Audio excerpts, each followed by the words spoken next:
Hier, 15 octobre, journée internationale des femmes rurales, la Fédération nationale Solidarité Femmes, qui regroupe 83 associations, lançait une campagne de sensibilisation pour lutter contre les violences faites aux femmes, quand près de 50% des féminicides ont lieu en milieu rural et alors qu'un tiers des Françaises vivent dans ces territoires.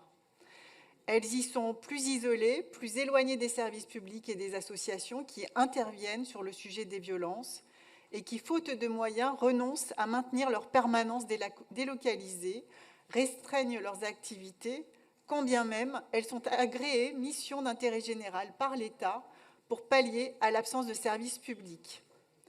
Ces derniers jours, 2 féminicides ont eu lieu dans notre région, 2 crimes qui viennent allonger la macabre liste des 125 femmes assassinées depuis le 1er janvier 2025 en France. Dans notre pays, une femme meurt sous les coups de son compagnon ou ex-compagnon tous les 2 jours et demi.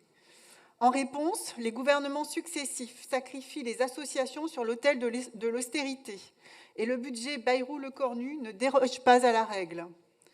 Elles étaient mobilisées le 11 octobre pour dénoncer le manque de moyens, les baisses de dotation, la mise en péril de nombreuses structures et les conséquences délétères pour leurs bénéficiaires. Nous partageons leurs inquiétudes. Une situation critique qui touche les associations de promotion des droits des femmes et des personnes LGBTQIA+, celles qui accompagnent les victimes et qui ont déjà été mises en difficulté par la non-compensation de l'extension de la prime Ségur au secteur social. Or, la lutte contre les violences faites aux femmes exige des moyens pérennes. Dans nos orientations budgétaires, nous réaffirmons le soutien de la région aux associations, y compris via notre dispositif Capasso, qui permet la consolidation d'emplois au sein des structures engagées, telles que les centres d'information des droits des femmes départementaux, le planning familial ou encore France Victimes. Et nous renforçons les collaborations, dont celle avec la Fédération régionale des centres d'information des droits des femmes et des familles et du planning familial, pour déployer dès cette année un programme de sensibilisation à la prévention et au repérage des violences sexistes et sexuelles auprès des élèves infirmiers, infirmières et aides-soignants, aides-soignantes. Dans ce combat contre les violences, nous sommes convaincus que l'action publique est cruciale et l'État doit être au rendez-vous. Derrière les annonces de façade, avec la création d'une maison des femmes dans chaque département, il faut surtout des moyens pour qu'elle fonctionne.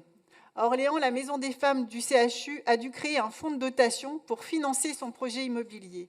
La région participera à hauteur de 500 000 € dans le cadre de la convention région-département, mais l'État, pour le moment, est aux abonnés absents. Le choix de l'austérité budgétaire des gouvernements macronistes met en péril les associations, les services publics de l'hôpital, de l'école, la police, la justice, alors qu'il y a urgence à faciliter le parcours des victimes, à changer les mentalités pour en finir avec ces crimes misogynes perpétrés tous les 2 jours et demi dans notre pays. Merci.